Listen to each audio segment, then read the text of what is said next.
Hello friends, so welcome back to another अपन के channel में। बहुत बहुत स्वागत है। अब हम लोग स्टार्ट करने जा रहे हैं पॉलिटी के PYQ। और पॉलिटी के ये PYQ बहुत ही इंपॉर्टेंट होने जा रहे हैं क्योंकि ये हम लोग पॉलिटी स्टार्ट करने वाले 1991 से। 1991 का पेपर एग्ज़ाम ये जो हम खोले हुए हैं पॉलिटी का, ये 1991 का पेपर है और बहुत ही इंपॉर्टेंट है। PYQ बहुत ही PCS एग्जामिनेशन और स्टेट PCS एग्जामिनेशन में बहुत ही क्रूशियल रोल प्ले करता है, because the most of the question repeated format में मिल जाते हैं और आसपास के उसी के इर्द गिर्द जो होते हैं टॉपिक्स, उन्हीं से ही बार बार रिपीट होते रहते हैं। So without any wasting of a time start करते हैं अपन के एजेंडा को।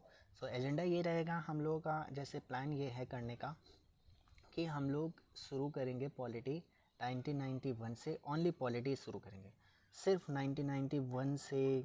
1991 से लेकर 1994 तक हम लोग सिर्फ पॉलिटी का देखेंगे। फिर उसके बाद में 1994 5 से लेकर 8 इस टाइप से हम लोग कंप्लीट करेंगे। सिर्फ पॉलिटी का देखेंगे, पूरा पूरा पेपर नहीं देखेंगे। ठीक है, डिवाइड बाय PYQ करेंगे हम लोग चैप्टर, मतलब टॉपिक वाइज, है ना। जो पॉलिटी का सिर्फ सेक्शन वाइज स्टार्ट करना है। तो चलिए स्टार्ट करते हैं विदाउट एनी अपना बर्बाद किए टाइम। तो फर्स्ट क्वेश्चन है हमारे पास में। क्वेश्चन का आंसर नहीं मैटर करता है कि क्या आंसर है, आंसर नहीं, हम लोग सिर्फ यहाँ पे क्वेश्चन को गो थ्रू कर रहे हैं। ठीक है, गो थ्रू करेंगे क्वेश्चंस को, क्योंकि रिपीटेडली आंखों के सामने क्वेश्चंस आने चाहिए वो। जैसे हम लोग का वर्ड क्या है, the word secular preamble was added by the amendment of. तो कौन सा अमेंडमेंट था? 42nd of amendment act 1976 enacted. ठीक है, secular word. This amendment brought about the most widespread changes in the constitution in the history and sometimes called mini constitution. तो question ये भी format हो सकता है कि which amendment also known as a mini constitution. ठीक है, mini constitution. और इसमें कौन कौन से वर्ड जोड़े गए थे? तो सोशलिस्ट, सेकुलर एंड इंटीग्रिटी, ये वर्ड्स ऐड किए गए थे प्रीएम्बल में। ठीक है, तो प्रीएम्बल में कौन से वर्ड ओढ़े गए थे 42nd अमेंडमेंट एक्ट से?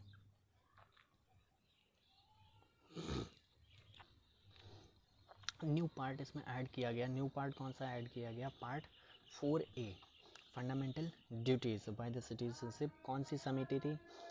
स्वर्ण सिंह समिति। आर्टिकल कौन से इसमें? फोर आर्टिकल्स, नेमली द 39 और 39A और 43A और 48A were added to the directive principle of the state policy. अब ये 4 आर्टिकल किससे रिलेटेड हैं, ये आप लोग कमेंट करके ज़रूर बताना। अपनी कॉपी या बुक पे जहाँ पे भी लिखते हैं वहाँ पे ज़रूर ऐड कर लेना। 42nd constitutional amendment act president को बाउंड कर दिया गया। किसको? प्रेसिडेंट को बाउंड कर दिया गया to the advice of the union. President को बाउंड कर दिया गया कि यूनियन की जो कैबिनेट जो होती है, कैबिनेट उसकी एडवाइस को माने। 71st वाला क्वेश्चन है हमारे पास में। 71st वाला क्वेश्चन क्या कहता है? 71st वाला क्वेश्चन है कि who was the president of झंडा समिति। झंडा समिति या फिर स्ट्रिंग कमेटी कौन थे अपने? डॉक्टर राजेंद्र प्रसाद। डॉक्टर राजेंद्र प्रसाद के बारे में और भी फैक्ट्स हैं तो कि आपको पता होंगे, ज़रूर से ज़रूर होना चाहिए। National flag is the constituent assembly. The flag of the Congress party was adopted as a national flag with a few changes on July 2020 1947. The contingency fund of India spent by the president through. कैसे president spend करेगा बताइए? Time of a national crisis हो या after parliamentary approval, pre parliamentary approval, can not spend क्यों नहीं भाई? Spend करने के लिए ही तो है, स्पेंड तो करेंगे। Time of a national crisis में फंस सकते हो, लेकिन नहीं, टाइम ऑफ कैसे? प्री पार्लियामेंट्री अप्रूवल होना चाहिए। इसके लिए क्या होना चाहिए? देखो, द कंटिजेंसी फंड होता है एक, अपना कंसोलिडेटेड फंड ऑफ इंडिया होता है, दूसरा एक और अगर मैचिंग में ऐसे पूछ सकता है कि ये कंसोलिडेटेड फंड ऑफ इंडिया और contingency fund of India finance commission का कौन सा आर्टिकल है बताइए? 280 है, ठीक है, 280। सो डायरेक्ट ऐसे मैचिंग के लिए भी किसी में आ सकता है कि finance commission, contingency fund of India, finance commission और इलेक्शन कमीशन, और भी कई सारे हैं। बजट आ जाए कि बजट डिस्कशन किस आर्टिकल में है, इस टाइप से। या मनी बिल आ सकता है, मनी बिल का डेफिनेशन किस में है। सो ये 5 आर्टिकल बहुत ही मतलब मनी से रिलेटेड हैं, तो ये आ सकते हैं मैचिंग में एक साथ। सो बाकी अपने क्वेश्चन पे आते हैं। Contingency constitution of India under the article 267 में बात करी गई है इसकी कंटिजेंसी फंड ऑफ इंडिया की। ये फंड क्या करता है? The fund is at the disposal of the president. Any expenditure incurred, कोई भी एक एक्सपेंडिचर जो भी है from this fund require to subsequent approval for the parliament and the amount withdraw is return to the fund from the consolidated fund of India. तो contingency fund से खर्च करेंगे और अमाउंट को रिटर्न का कंसोलिडेटेड फंड ऑफ इंडिया से होगा। आगे बढ़ते हैं। In constitution the residuary power are vested in. तो रेजिड्यूरी पावर किस में वेस्टेड है? पता है सब लोग क्या लगा के आएंगे? President. Residuary power president, but now residuary power in the parliament. कैसे? हाउ? अब ये दोनों जो पॉइंट लिखे हुए हैं ये स्टेटमेंट 1 और स्टेटमेंट 2 में आपके अपकमिंग एग्जाम्स में ऐसे बन सकते हैं, ठीक है। क्या है स्टेटमेंट 1 स्टेटमेंट 2? पहले देखते हैं कि in the constitution the residuary power are the vested in the parliament, ठीक है। Article 248, which article 248 in the Indian constitution of the Indian Constitution is related to residuary power of a legislation। अगर residuary power की बात करें direct हम लोगों का क्या होता है भाई? मैचिंग करने के लिए तो आते हैं आर्टिकल, डायरेक्ट आर्टिकल मैचिंग के लिए आते हैं। इधर लिखा होगा रेजिड्यूरी पावर, उसके आगे लिखा होगा आर्टिकल। बताओ कि ये रॉन्गली मैच्ड है या करेक्टली मैच्ड है या फिर मैचिंग में। ये 3 टाइप का फॉर्मेट डायरेक्ट बनता है। ये 3 टाइप का क्या होता है? फॉर्मेट डायरेक्ट बनता है, उसमें ये आर्टिकल डेफिनेटली आ सकता है, बन सकता है क्वेश्चन, क्योंकि क्वेश्चन रिपीट है, मतलब प्रीवियस ईयर में पूछा गया है तो बनते वहीं से ही हैं। ज़रूर है, डेफिनेटली पेपर वैसे ही सेट किया जाता है और इसके आसपास की चीज़ें मिलती रहती हैं। पार्लियामेंट, जैसे हम लोग का फर्स्ट क्या लिखा हुआ है? Parliament has a exclusive power to make any law with respect to any matter not enumerated in the concurrent list और स्टेट लिस्ट और जो कॉन्करेंट लिस्ट है उससे रिगार्डिंग नहीं है, है ना। तो यहाँ पे बोल देगा कि parliament has exclusive power to make any law with respect to any matter of listed in the concurrent list और द मतलब नॉट हटा देगा, ये नॉट ने डायरेक्ट लिख matter enumerated in the concurrent list और स्टेट लिस्ट। बोले ठीक है भाई, बना सकते हैं कंकरेंट लिस्ट और स्टेट लिस्ट पे। एक यूनियन लिस्ट भी तो है यहाँ, यूनियन लिस्ट। तो इन दोनों को कन्फ्यूज़न हो सकती है कि हाँ भाई यूनियन लिस्ट है तो ये तो सारा जिम्मा सरकार ले सकता है, यूनियन का है तो नहीं, ठीक है। इस टाइप से क्वेश्चन कन्फ्यूजिंग कर सकते हैं, तो बहुत ही सही से पढ़िएगा। Such power shall included in the power making any law imposing a tax not mentioned in either of this list। Judicial system से सेंटर एंड स्टेट से आता है। सॉलिसिटर जनरल का डायरेक्ट क्वेश्चन है, क्या होता है भाई? एक अपना लीगल एडवाइज़र होता है, किस आर्टिकल में वेस्टेड है ज़रा बताइएगा? Attorney general of India. Vice chairman of a planning commission is equivalent to, vice जो जानते हैं प्लानिंग कमीशन का नाम चेंज होकर किस में बन गया है? वो अपना नीति आयोग हो गया है, तो ये किसके इक्विवेलेंट है? कैबिनेट मिनिस्टर्स के इक्वल होता है, ठीक है। पुराना क्वेश्चन है बट ठीक है। The chief election commissioner can be dismissed by, most important question है क्योंकि इलेक्शन कमीशन अभी थोड़ा न्यूज़ में भी चल रहा है। इलेक्शन कमीशन अभी न्यूज़ में भी चल रहा है, तो I hope this question will come and related to election commission. इसका पार्ट बताओ ज़रा कौन सा है, इलेक्शन कमीशन किस पार्ट में है, कितने आर्टिकल, कौन से आर्टिकल से आर्टिकल तक है ना, ये 2 चीज़ें ज़रूर लिखना। बाकी इसका आंसर तो हमारे पास में on the basis of the misconduct of a certified by 2/3 majority of the member of both houses of parliament है। ठीक है, पंचायती राज सिस्टम से वही एक पुराना क्वेश्चन है ये, अब तो नहीं आता है लेकिन पढ़ना है, पढ़ सकते हैं। नागौर डिस्ट्रिक्ट है, कहाँ की डिस्ट्रिक्ट है, राजस्थान। ऑन अक्टूबर 2 अक्टूबर 1959 को, बाद में ये आंध्र प्रदेश में भी लॉन्च किया गया था, इम्प्लीमेंटेड इन आंध्र प्रदेश इन 1959। ठीक है, तो हमारा एक यहाँ पे पूरा होता है। 10 मिनट लगे हम लोगों को कंप्लीट करने में। नेक्स्ट हम लोगों का टारगेट रहेगा कि 8 मिनट में कम से कम हम लोग कंप्लीट कर ले। थोड़ी स्पीड में मैं तेज़ करूँगा। सो चलिए देखते हैं। सो हम लोग आ गए हैं यहाँ पे। अब हम लोग सॉल्व करने जा रहे हैं 1992 का, 1992 का। ठीक है, तो स्टार्ट करते हैं। देखिए पहला क्वेश्चन है हमारे पास में सिटीजनशिप से रिलेटेड, आई थिंक है। क्या है, सिटीजनशिप से है क्या? नहीं भाई, guardian of a fundamental right से रिलेटेड है। Guardian of the fundamental right से रिलेटेड है। क्या है, राइट से रिलेटेड है कि कौन होता है। टिट्टो cut to cut direct question है। आर्टिकल 32 सुप्रीम कोर्ट और high court 226 article 226 high court writ जारी करता है। रिट कौन कौन सी होती हैं? Most probably habeas corpus, mandamus, prohibition, quo warranto and certiorari. तो ये होती हैं 5 रिट होती हैं जो जारी करते हैं, बाकी कुछ नहीं। ठीक है, आगे बढ़ते हैं। In the absence of a president, in the absence of a president and vice president who hold the office of a president. बहुत ही अच्छा क्वेश्चन है। कौन करता है भाई? चीफ जस्टिस करेगा, बिल्कुल सही आंसर है, चीफ जस्टिस है। काउंसिल ऑफ मिनिस्टर क्यों करेगा? चेयरमैन लोकसभा का क्यों करेगा भाई? और ना ही तो प्राइम मिनिस्टर करता है।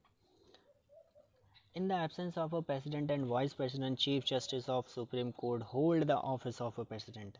However, according to the Article 65 of the Constitution, in event of the occurrence of vacancies in the office of both president and vice president by reason, in each case of death, resignation and normal removal of otherwise और otherwise chief justice of India, कितनी conditions हैं? एक तो देखो, present ना हो, vacancy हो, खाली हो, वाइस प्रेसिडेंट नहीं, इन केस ऑफ डेथ हो, रेजिग्नेशन और रिमूवल का प्रोसेस चल रहा हो, प्रोसेस हो या रेजिग्नेशन दे दिया हो, तो उस केस में क्या करेगा? चीफ जस्टिस अपना कार्यभार संभालेगा। इन his absence, the senior most judge of the Supreme Court of India available shall discharge the function of a president. New president elected according with the provision of the constitution. फिर वही vacancy भरी जाएगी और बाकी सब बातें लिखी हुई हैं। आई थिंक मार्कर स्टेट वाला लेता हूँ, ये बेटर रहेगा। गवर्नर इज लाइबल टू, किसके लाइबल होता है भाई? प्रेसिडेंट के लाइबल होता है ना।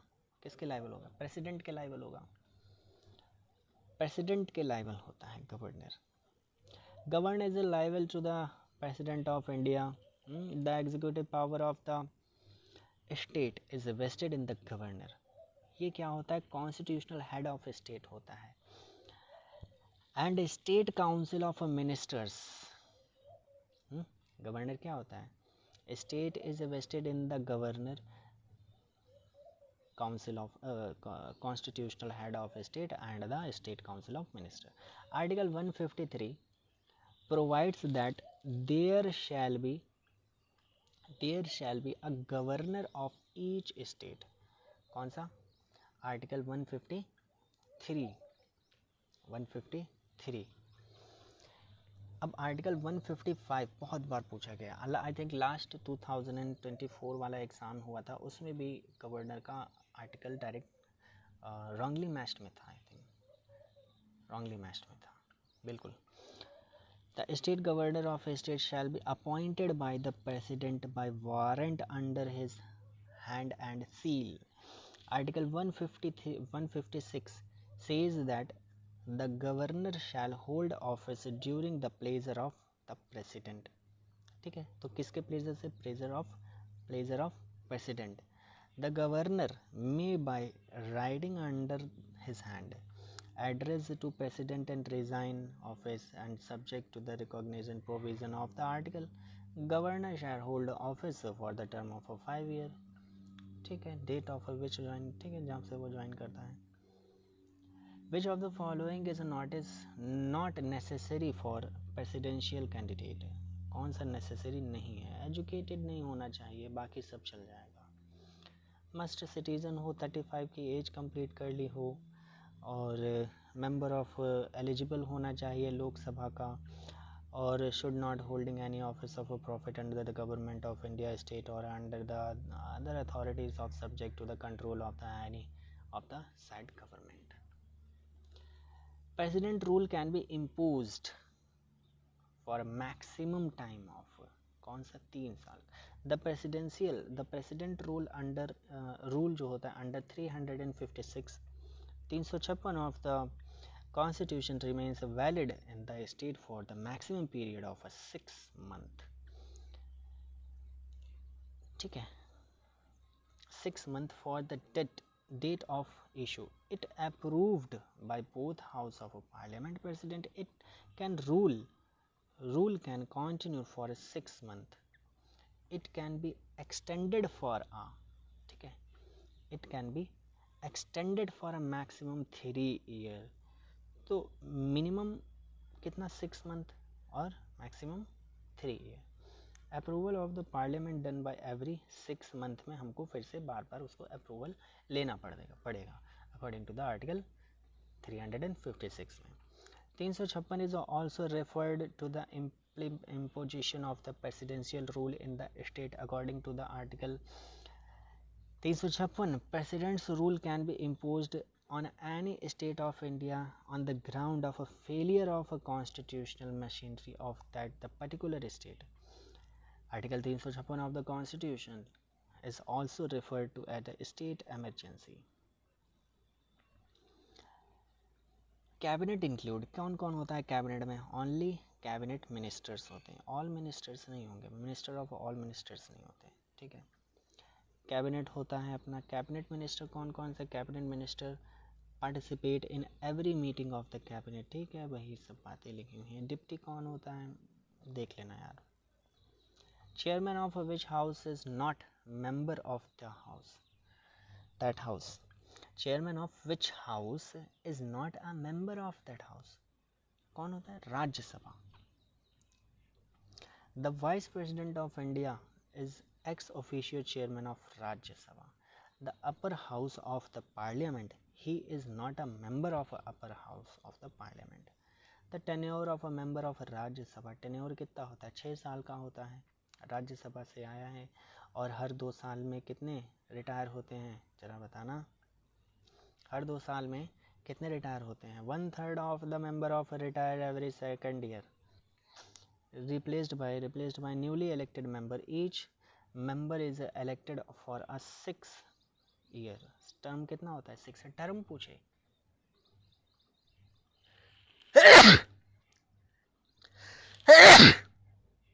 Sorry.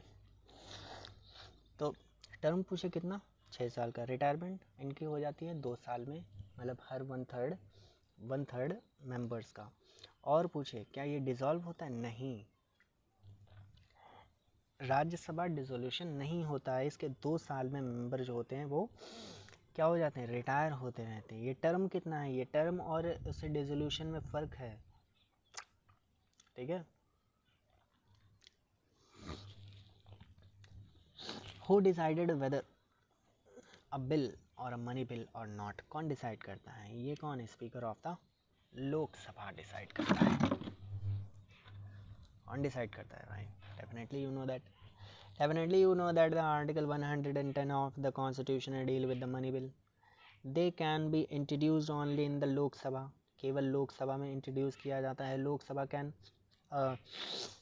president can either accept or reject money bill but cannot return it for the reconsideration. No provision for a joint sitting of the both house of the parliament resolve the deadlock for the money bill. Okay, now next, election commission.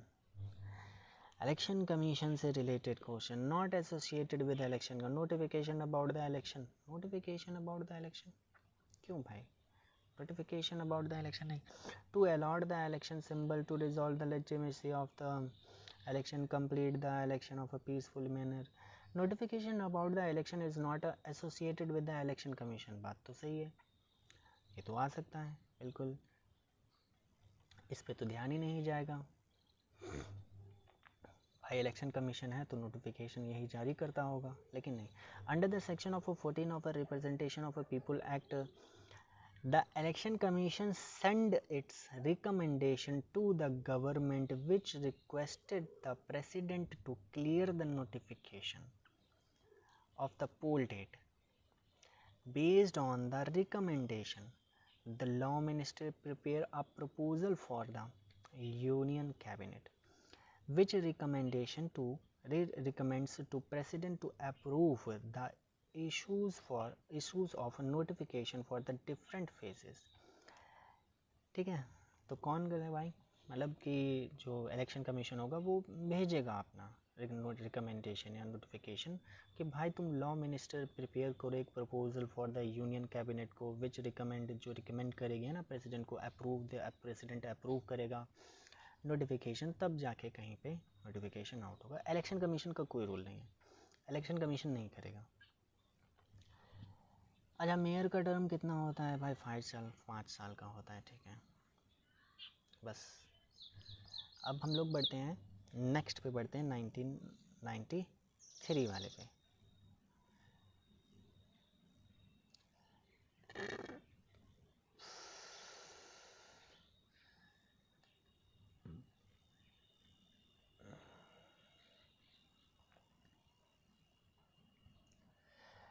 Voice clear नहीं आ रही होगी क्योंकि अभी mic नहीं मैंने लिया है, lead से काम चला रहे हैं, सो जल्द ही माइक ले लेंगे, फिर वॉइस क्लियर आएगी और इफेक्टिव असल वॉइस भी फिर अच्छी आती है, तो वीडियो की क्वालिटी भी ऑटोमेटिकली अच्छी लगने लगती है।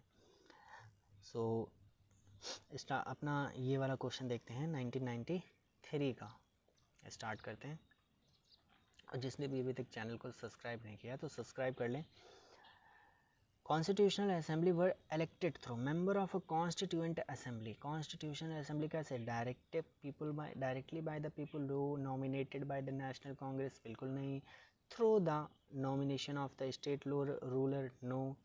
By the provincial assemblies, जो provincial assemblies थे वैसे कैसे, the constituent assembly drafted the constitution of India and it is implemented under the cabinet mission plan. cabinet mission plan कब आया, 16 मई 1946, 16th of May 1946। the member of the constituent assembly were elected by provisional assemblies by single transferable vote system of the proportional representation।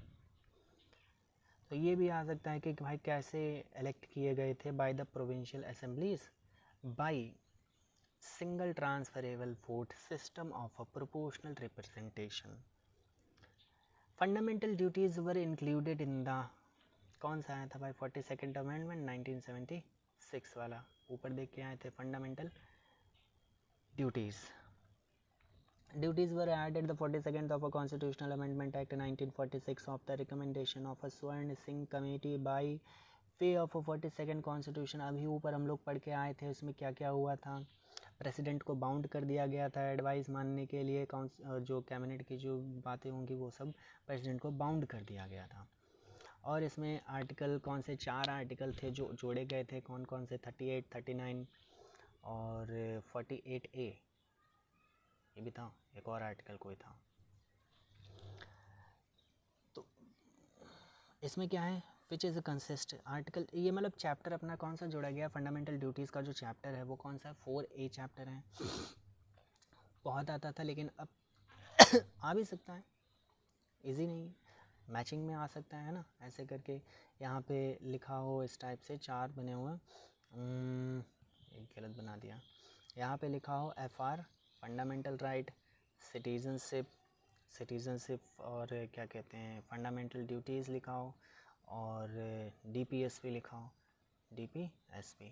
इनके सामने parts लिखे हों, भाई किस किस part से रिलेटेड हैं, तो कौन कौन से रिलेटेड है। सिटीजनशिप अपना सेकंड पार्ट में है, पार्ट कौन सा है, सेकंड पार्ट है। फंडामेंटल राइट अपना 3 में है, फंडामेंटल ड्यूटीज़ अपना 4A में है, और ये कितने में, DPSP कितने में है, 4 में है। तो ऐसे मैच करने को आ जाएगा, या फिर सामने सामने लिखा होगा कि कौन सा करेक्टली मैच नहीं है। तो I hope this question will not come. बहुत इजी हो जाता है ना ये, अब तो इजी हो गया बिल्कुल। नए लोग हैं उनको भी पता है, प्रिपरेशन कर रहे हैं तो पता हो जाता है, नहीं आएगा ये। बट क्वेश्चन है, आ सकता है, इजी आ सकता है, इजी भी तो रखे जाते हैं क्वेश्चन एग्जाम्स में।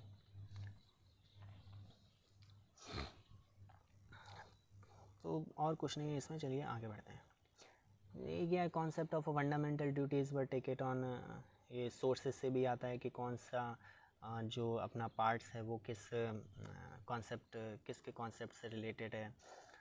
तो जैसे लेजिस्लेटिव असेंबलीज, प्रेसिडेंट की जो है, ये सब कहाँ के सोर्सेज जरूर एक बार देख लेना। अगली वीडियो सोर्सेज पे ही बनाएंगे हम, ठीक है। सोर्सेज ऑफ एक सेपरेट वीडियो जैसे कि बना दिया मैंने पार्ट्स पे, तो उसमें सेपरेट पार्ट्स हैं, शेड्यूल्स हैं, और क्या कहते हैं ये सोर्सेज ऑफ इंडियन कॉन्स्टिट्यूशन है। तो एक सेपरेट वीडियो ये नेक्स्ट मैं ज़रूर अपलोड करने वाला हूँ, ठीक है, बना के डाल दूँगा मैं। द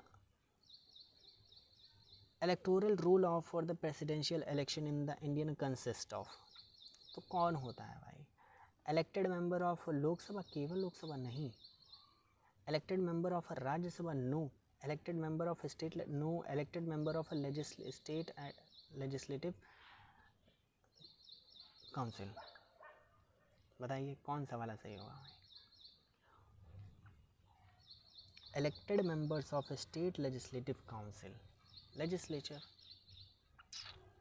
ये तो मुझे नहीं पता यार, बताओ भाई कौन सा होगा।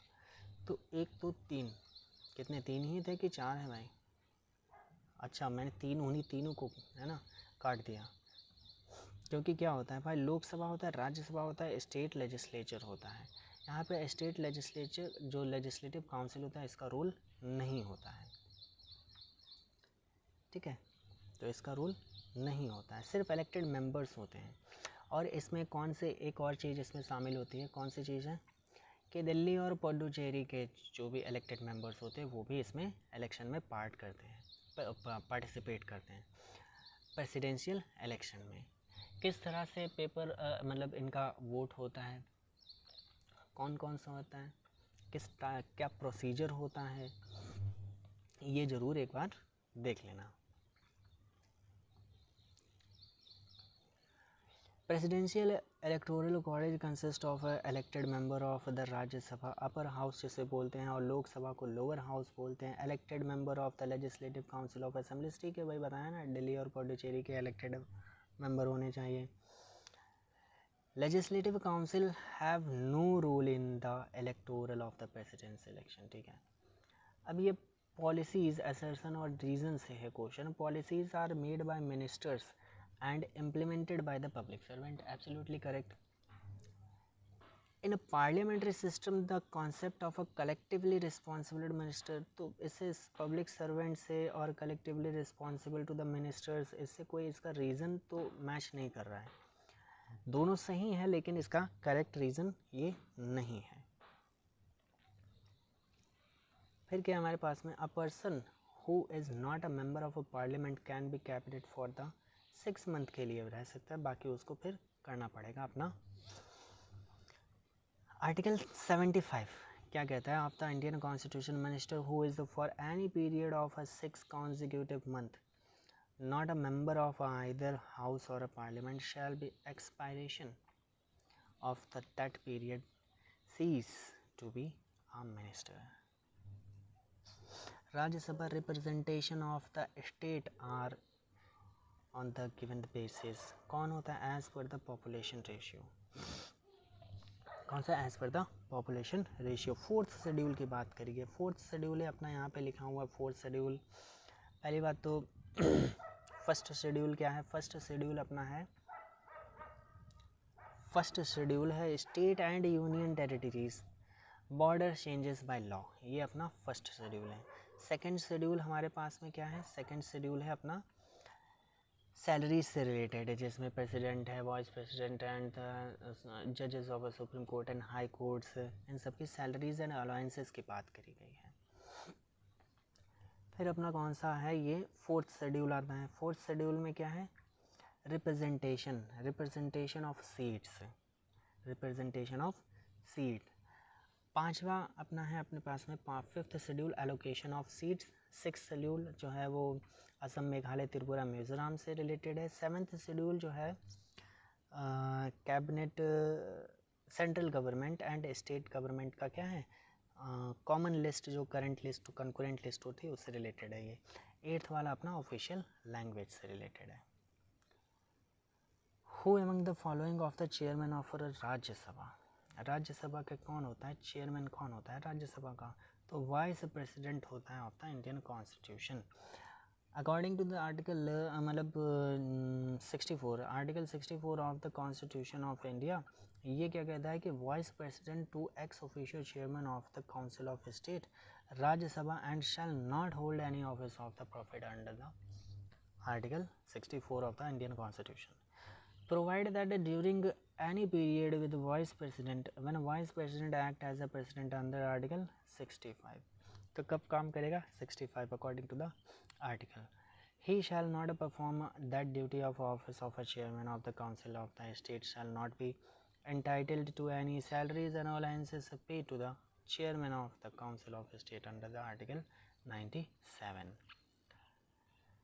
Separation of statutory power between the state and center has been given, तो सेपरेशन ऑफ स्टैट्यूटरी अभी ऊपर पढ़ के 7th शेड्यूल में बताया गया है। सेंटर स्टेट रिलेशन का 7th शेड्यूल है। लेजिस्लेटिव रिलेशन के 245 से 255, एडमिनिस्ट्रेटिव रिलेशन 256 से 263। बोलो मेरे साथ में, लेजिस्लेटिव रिलेशन 245 से 255, एडमिनिस्ट्रेटिव रिलेशन 256 से 263, फाइनेंशियल रिलेशन 268 टू 293, 268 से 293। Which one of the following language is not included, तो ये क्वेश्चन अब इस टाइप से नहीं बन सकता है। बनेगा क्या कि कौन सा अमेंडमेंट से रिलेटेड जो इनको ऐड किया गया है वो आ सकता है, और अपने कौन से क्लासिकल लैंग्वेज उससे आ सकता है question. Main function of the finance commission is, finance commission का क्या मेन काम होता है भाई, तो distribution the between the union and the state of the net proceed tax which are to be और may be divided between them.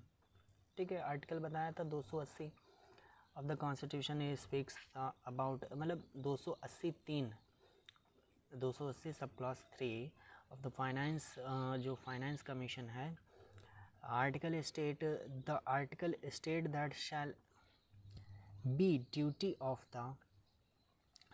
The commission to make the recommendation to the president as, क्या क्या recommendation देगा भाई, the distribution between the union and state of the net proceed tax which are to be divided between them, allocation among the state of the representation share such proceeds। तो ठीक है, okay. N के सिंह कौन है, अब तो current नहीं है। 15वां वित्त आयोग,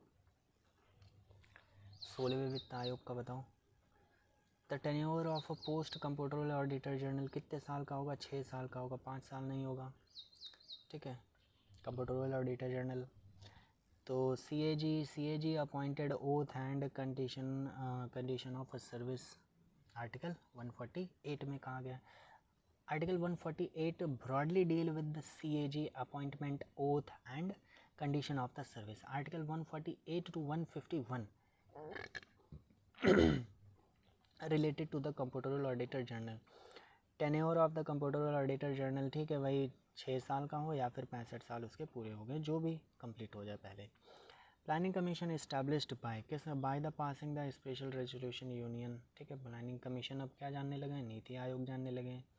ठीक है, तो ये ख़त्म होता है। तो हम लोगों ने कितना 3 set paper I think 3 PYQ देखे और इसी तरह से सीरीज़ को इसको जारी रखेंगे। सो वीडियो ज़्यादा लंबी नहीं करते हैं। अब हम लोग यहीं पे स्टॉप लेते हैं, पॉज लेते हैं, मिलते हैं नेक्स्ट पार्ट में। पढ़ते रहिए, वीडियो को लाइक कर देना, सब्सक्राइब कर देना और चैनल को, और गुड बाय।